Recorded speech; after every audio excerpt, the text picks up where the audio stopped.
Welcome to Easy Breezy Math. When you're solving equations or explaining about how to solve an equation, you want to have a conversation with your class, right? We want to do math on an intuitive level on things that make sense. One of the questions I like to ask my classroom or a student first when I introduce solving equations is, when you wake up in the morning, what do you put on first, your pants or your shoes? They'll think about it, hopefully not too long, and they'll say, well, in the morning you put on your pants first, then your shoes. Okay, but when you go to bed at night, what do you take off first, your pants or your shoes? Well, you take your shoes off first. So the order switches. It's a cleanup operation, what we're doing. If the door is locked, I have to unlock it, right? If my clothes are all out on the floor on the closet, I have to fold them up and put them back up, right? So all I'm doing here when I'm solving an equation is cleaning up a mess. And the way I do that is with one key word. I do opposites. Opposites, opposites, opposites. Hopefully I spelled that wrong, writing correctly. If I didn't, I'll have to redo this video. Opposites. So, what's the opposite of up? Down. What's the opposite of left? Right. Okay, what's the opposite of addition? Subtraction. What's the opposite of division? Multiplication. So we want to review opposites, opposites, opposites. I don't have to look at an equation, freeze, and say, oh my God, what do? I don't know what to do. It tells me what to do. And your students will get this. The more you train their brains to get it, they'll get it. All you have to do is do the opposite. So right away, when I see 3x minus 8, now again, I might start with some even more elementary equations, but these equations, we have to really approach them as opposites, right? Here, what I want to do first is just say, okay, I see a minus 8. What's the opposite of minus 8? Plus 8. What's 25 plus 8? That's right, it's going to be 33. So now I have 3 times x equals 33, okay? Now, this is 3 times x, this is multiplication. What's the opposite of multiply? Divide. How many 3's fit into 33? X equals 11 is what you'll get there. And again, it's a good idea to say how many 3's fit into 33 when you're talking about division.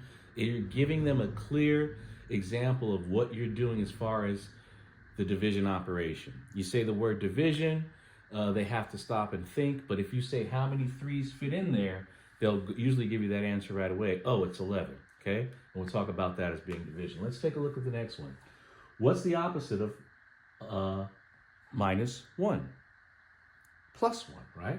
So I'll have 4x, 15 plus 1 is 16. Okay, 4 times a number is 16. What's that number? I could say it that way. Or I can just say how many 4's fit into 16. All right, x equals 4. And again, that's the most you want to write. Please don't write too much. It gets more and more confusing the more you write. Here, what's the opposite of plus 2? Minus 2.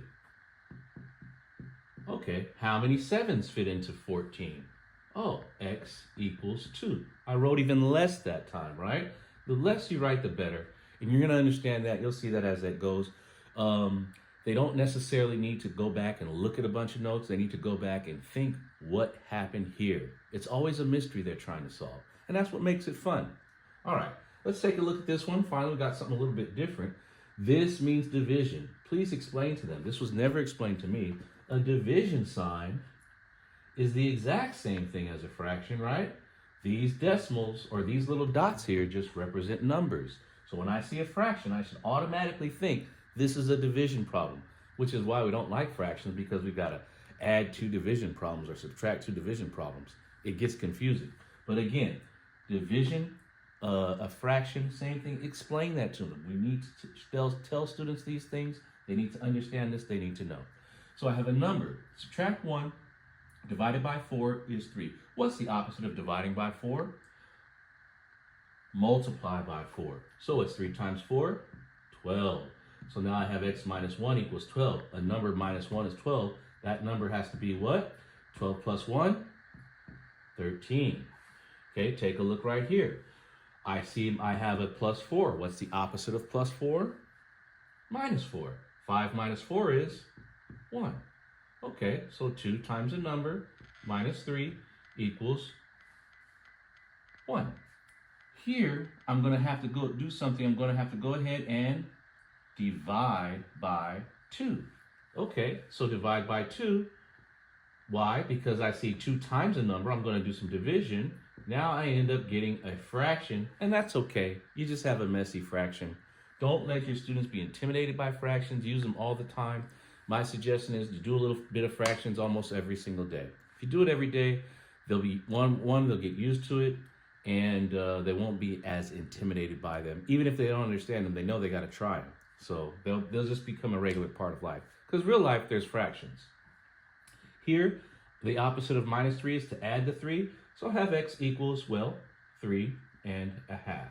No big deal. We can underline the answer.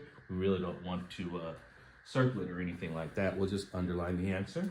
And for this next one, real quick, what's the opposite of minus 12? We're going to add the 12, right? 13 plus 12 is 25. Then I have a number divided by 6 is 25. So right here, I'll go 6 times 25. Well, I'll just say, what's 6 quarters? Usually I'll get an answer faster that way, which would be $1.50. And I'll say, great, that's 150. Okay? Last one we're going to go over here on this video. And I'll just talk about opposites again, because that's what we're doing. Opposites, opposites, opposites. What is negative 2 plus 7? I'm sorry, what is 2 plus 7? Because we're going to do the opposite. Minus 2, we're going to add it to 5, and we'll get 7. And I do that all the time. I always say the answer. So 7, x plus 4 divided by 3 equals 7. And that was 2 plus 5 is 7. Okay, here, what is 3 times 7? X plus 4 in this case equals 21. That's a plus, plus, plus, come on. And a number, plus 4 is 21. What was that number? Well, if I go 21 minus the 4, I'll get the 17, which is the correct answer.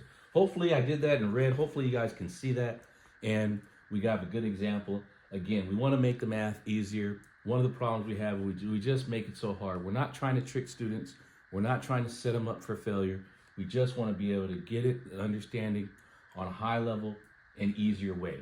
When you say you're problem solving and you're doing the opposite, that's something everyone can relate to. We all understand opposites, okay? So when we're solving an equation, we just take a look at it and we made it a real simplistic, realistic way to do things, and that's what we want to try to do here at Easy Breezy Math. Thank you.